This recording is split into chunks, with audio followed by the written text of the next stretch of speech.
Cette conférence s'intitule « Des résultats hors normes grâce à l'innovation participative ». Sur ce sujet, donc je passe au slide numéro 2. Le slide numéro 2 vous donne une carte qui est absolument pas lisible, mais que je voulais quand même vous montrer. Je voulais vous la montrer parce que j'utilise beaucoup cette configuration là, donc où je vous ai indiqué le HTTPS Xmine, qui est un logiciel gratuit et qui permet d'avoir une représentation globale d'un sujet que l'on traite. Voilà. Donc vous allez voir maintenant, on va rentrer dans le détail. Alors le détail de cette conférence, c'est 7 points principaux. C'est le premier point sur l'essentiel de l'IP, le deuxième point sur les avantages d'une solution d'innovation participative, le point 3, donc les clés de la mise en place réussie d'un projet d'innovation participative, le point 4, une démonstration rapide d'un outil, l'outil que l'on propose, le point 5, les objectifs IP, quel objectif on peut se fixer et comment les pérenniser. J'ai parlé des résultats hors normes, ça veut dire quoi des résultats hors normes? Et puis on verra en point 7 l'offre d'AL Consulting concernant l'innovation participative, une solution d'innovation participative. Donc sur l'essentiel de l'IP, qui est donc le slide numéro 4, vous avez des petits schémas, donc je ne vais pas tous les passer en revue au sens, voyez ici quand je passe au-dessus de cette image, il y a possibilité d'aller vers un document, là également, et là également. Mais je ne vais pas tous les passer, on y reviendra éventuellement, mais ce sont des documents complémentaires que vous pourrez consulter pour avoir encore plus d'informations sur le sujet. Donc concernant la boîte à idées, c'est un peu la caricature d'un mauvais système puisque l'idée bien souvent disparaît dans la boîte et donc on ne sait pas trop ce qu'elle devient, et là la caricature c'est qu'elle est complètement détruite, et c'est bien souvent le cas. Dans un deuxième temps, on peut avoir un outil informatique comme celui que nous proposons, mais ce n'est largement pas suffisant. La vraie solution d'innovation participative, c'est un ensemble de principes, un ensemble avec une organisation et avec des outils associés. Les principes sont faits pour guider l'action dans cette démarche d'innovation participative. L'organisation est faite pour impliquer les gens dans cette démarche, et les outils sont mis à disposition en accord avec les principes et en fonction de l'organisation pour vraiment agir. Donc c'est vraiment un système, une solution, un système pour l'action. J'ai repris ici la définition de l'innovation participative qui est donnée par l'association Innovacteur dont je suis administrateur. Et je l'aime beaucoup parce qu'elle évoque le fait que c'est une démarche de management structuré. Ça veut dire que c'est vraiment, ça doit partir, la volonté doit partir du management des dirigeants qui doivent transmettre leur volonté à leur équipe. Donc pour stimuler l'émission d'idées et valoriser l'émission des idées, et surtout la mise en œuvre, puisque le progrès ne résulte que de la mise en œuvre des idées, et que ces idées sont recueillies en vue de créer de la valeur ajoutée pour toutes les parties prenantes, et donc de faire progresser l'organisation. Voilà, vous trouverez ici en cliquant, mais plus tard, sur un document que j'avais fait sur un e-briefing que j'avais fait pour l'usine nouvelle, qui s'intitule « L'innovation participative pour toutes les entreprises ». Donc, je ne vais pas le passer parce qu'il y a une vingtaine de slides. Donc, vous pourrez le découvrir. Donc, voilà, sur l'essentiel de l'IP, la définition et la différence entre une boîte à idées classique, maintenant qui n'existe, je l'espère, plus, un outil aussi bon soit-il, qui ne fonctionnera que si on a des principes et une organisation qui sont en cohérence avec cet outil. Voilà, je passe au slide numéro 5. Le slide numéro 5 qui détaille les 6 bonnes raisons d'appliquer l'innovation participative dans l'entreprise. Donc, rappel de l'enjeu que j'évoquais tout à l'heure, satisfaire toutes les parties prenantes et progresser en continu. Une raison numéro 1, c'est que le monde change, que les nouvelles idées sont l'avenir de l'entreprise. Ça, c'est le point numéro 1. En point numéro 2, c'est que l'IP est générateur de progrès continu, mais ça crée aussi une culture qui permet d'espérer l'innovation de rupture, et on en reparlera un petit peu plus loin. L'IP génère des gains allant de 700 à 1500 euros par salarié et par an. Ça, c'est une statistique qui est tirée de quelques entreprises qui sont en particulier nos clients. Celle-ci sort du groupe Renault, mais je sais que beaucoup d'entreprises qui pratiquent, en particulier les grandes entreprises, ont des gains qui sont de cet ordre-là par salarié et par an.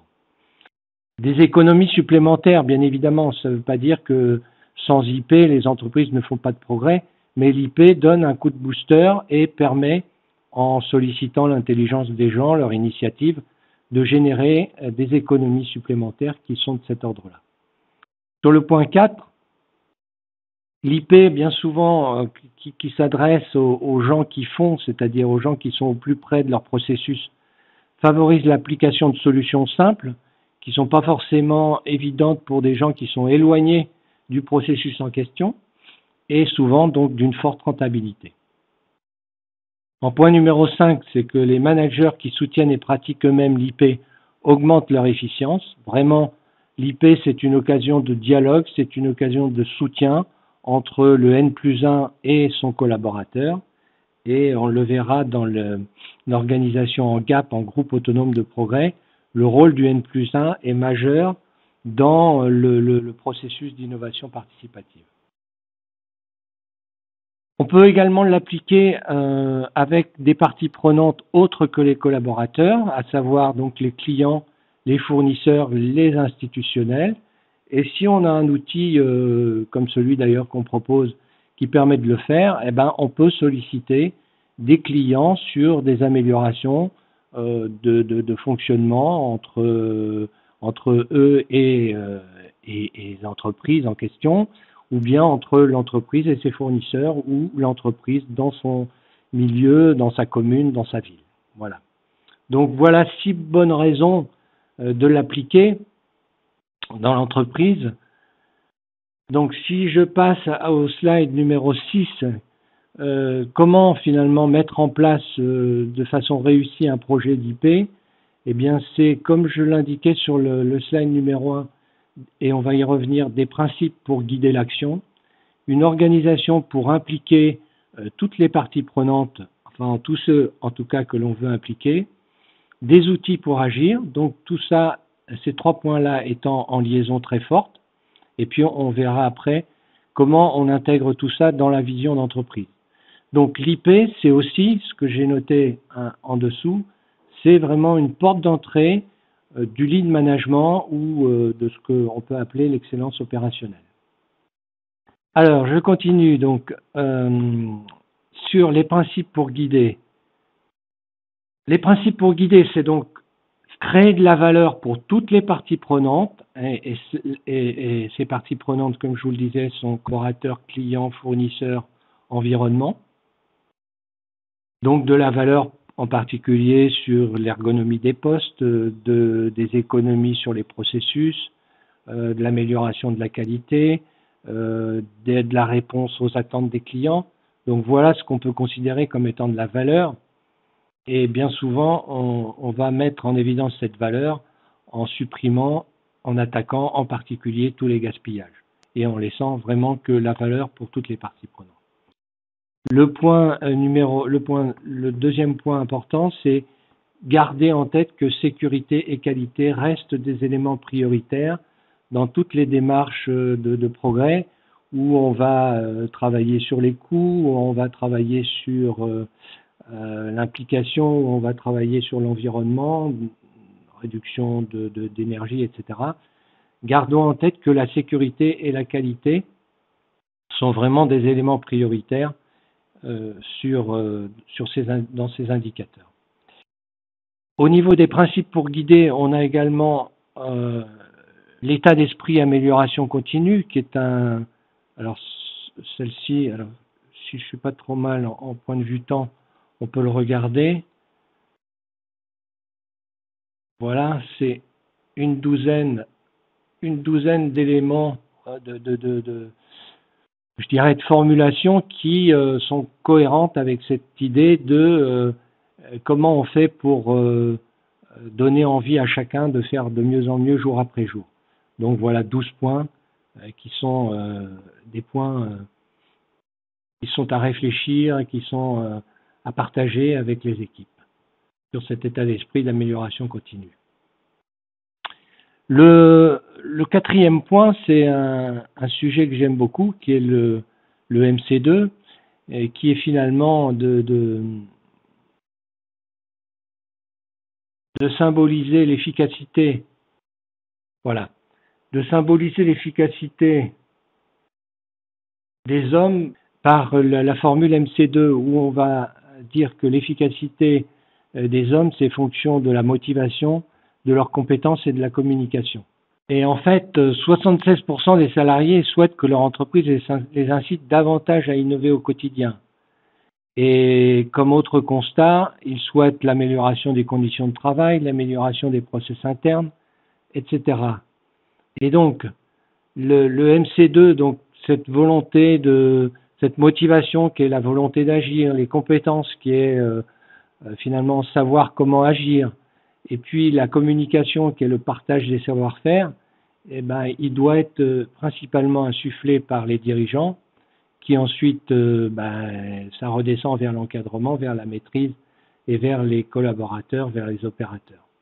Et le rôle, l'essentiel du management, c'est d'engager une transformation managériale pour libérer véritablement la créativité, l'initiative et l'énergie de chacun.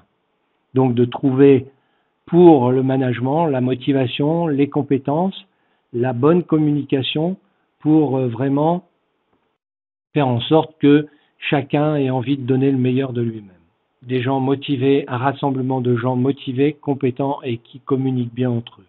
Et ça, l'innovation participative est un élément qui va favoriser la motivation, qui va permettre à chacun, une fois qu'on est rentré dans ce cercle vertueux de gens motivés, ils ont envie d'en savoir plus. S'ils en savent plus, ils ont envie de l'appliquer. Donc, à chaque fois, on a des éléments, des rétroactions entre ces trois éléments, motivation, compétence et communication.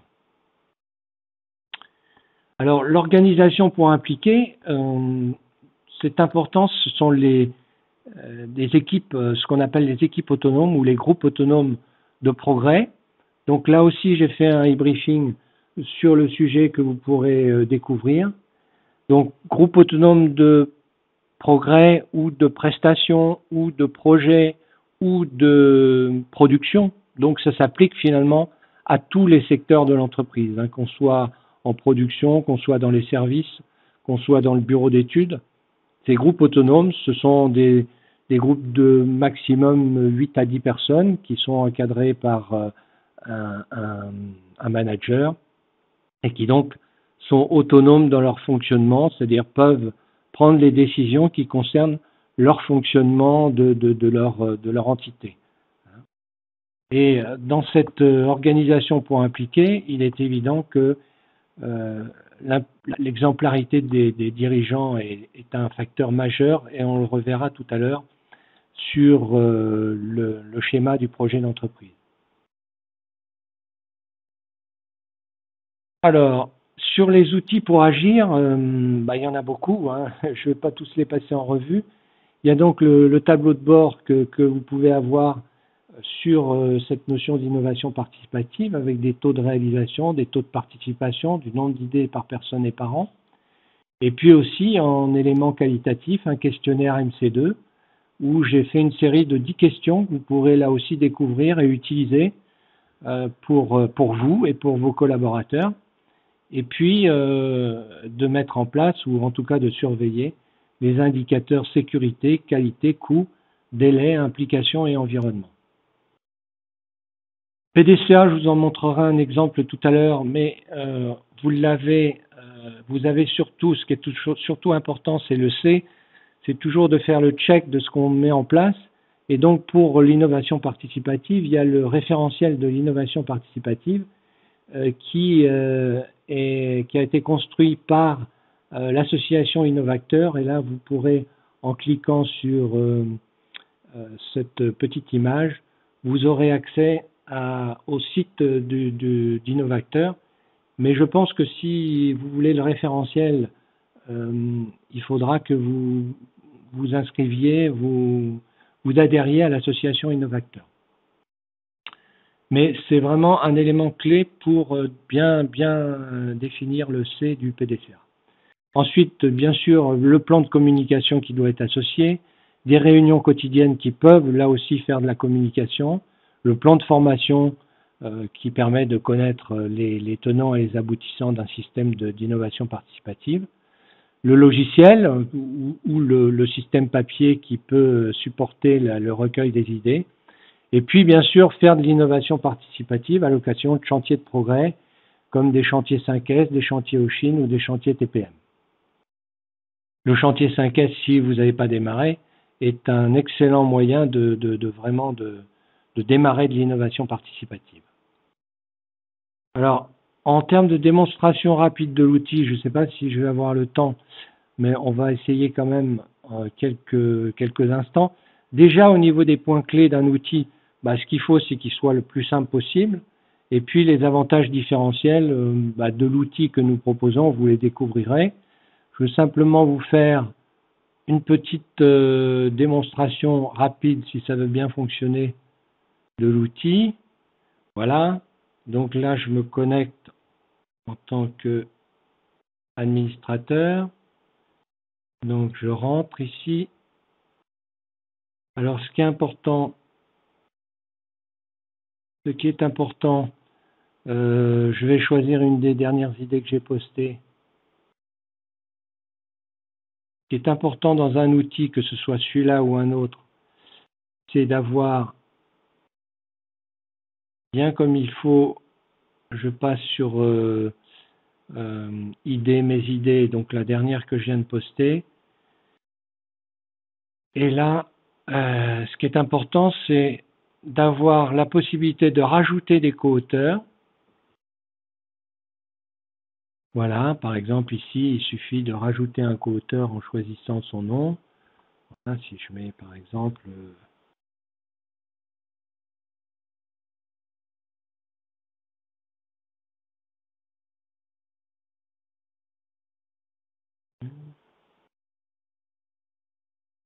voilà, André, donc je le rajoute. Et puis de rajouter aussi des contributeurs. Bon, là, vous avez vu comment ça fonctionnait. Les contributeurs qui sont les gens de l'entité qui aident à réaliser les idées. Donc ça, je pense que c'est très important. Il y a aussi les critères qui permettent de faire la priorisation des idées. Voilà, ça c'est pour ce qui concerne les idées. Pour ce qui concerne l'administration, ce qui est important, c'est d'avoir la possibilité éventuellement, d'avoir bien sûr le rapport d'activité. Voilà. Et puis d'avoir des commandes qui permettent de personnaliser le produit à son environnement et à ses spécificités. Voilà, je ne vais pas trop détailler, vous avez une petite vidéo où j'en dis un peu plus, mais là le temps m'est un petit peu compté. Alors, l'intégration dans la vision d'entreprise, c'est important. Déjà, il y a des entreprises qui ont déjà des projets du style Forcia, qui a le projet Forcia Excellence System, il y a Renault qui a son système de production Renault, Valeo qui a ses 5 axes, etc. Ce qui est important, c'est d'intégrer ce qu'on voit ici, le système de progrès, de l'intégrer dans le projet d'entreprise. Si vous n'en avez pas, d'en faire un. Et un projet d'entreprise comporte quoi? Une mission qui est construite normalement avec les principaux dirigeants de l'entreprise, une ambition et puis surtout des valeurs. Et j'aime bien ces 4 valeurs, c'est pour ça que je les ai mises ici, puisque l'anagramme c'est CARE, donc prendre soin d'eux, donc de valoriser la confiance, de valoriser l'audace, de valoriser le respect et de valoriser l'exemplarité, en particulier celle des dirigeants. Au niveau respect, je peux par exemple citer le groupe Michelin, qui lui a comme valeur uniquement le respect en disant respect des collaborateurs, respect des clients, respect des faits, respect de l'environnement et puis respect de je sais plus. Voilà, il y a cinq valeurs qui tournent toutes autour du respect. Ces valeurs sont pour moi très importantes. Elles doivent, si elles sont vraiment bien communiquées et portées par le management, elles doivent être les guides et donner du sens et structurer les comportements à l'intérieur de l'entreprise. Alors, quel objectif pour l'IP et comment les pérenniser? Les objectifs quantitatifs pour un bon système d'IP, c'est un taux de participation qui doit à terme être d'au moins 70%, un taux de réalisation qui doit être de 90% et un nombre d'idées par personne et par an qui peut être de l'ordre de 11 idées par personne et par an, ce qui veut dire à peu près une idée par personne et par mois. Les objectifs qualitatifs, c'est d'essayer d'avoir, comme vous le verrez avec le petit formulaire, d'avoir un MC2 qui soit supérieur à 90%. Et pour ça, les conditions de la pérennité, c'est de mettre rapidement en œuvre les idées retenues. Ça, c'est vraiment une question cruciale. C'est de reconnaître les contributeurs et pas seulement les auteurs. C'est de gérer de façon simple les actions et les meilleures pratiques. C'est l'implication des dirigeants et des managers qui peuvent d'ailleurs commencer par eux-mêmes par un challenge sur un sujet qui les concerne directement. Exemple, comment augmenter l'implication de nos collaborateurs. Un système de communication performant et puis, si vous l'avez, une vision, une ambition et des objectifs affichés. Voilà les éléments, quelques éléments clés de la pérennité d'un système d'innovation participative. Alors, les résultats hors normes, c'est que l'IP génère de l'innovation incrémentale, que les bons processus font les bons résultats, que sur les indicateurs sécurité, qualité, coût, délai, implication, environnement, on peut, et c'est prouvé, on l'a à plusieurs reprises, des productivités main-d'œuvre qui vont de 15 à 30%, et puis une économie de 1 500 € par personne et par an.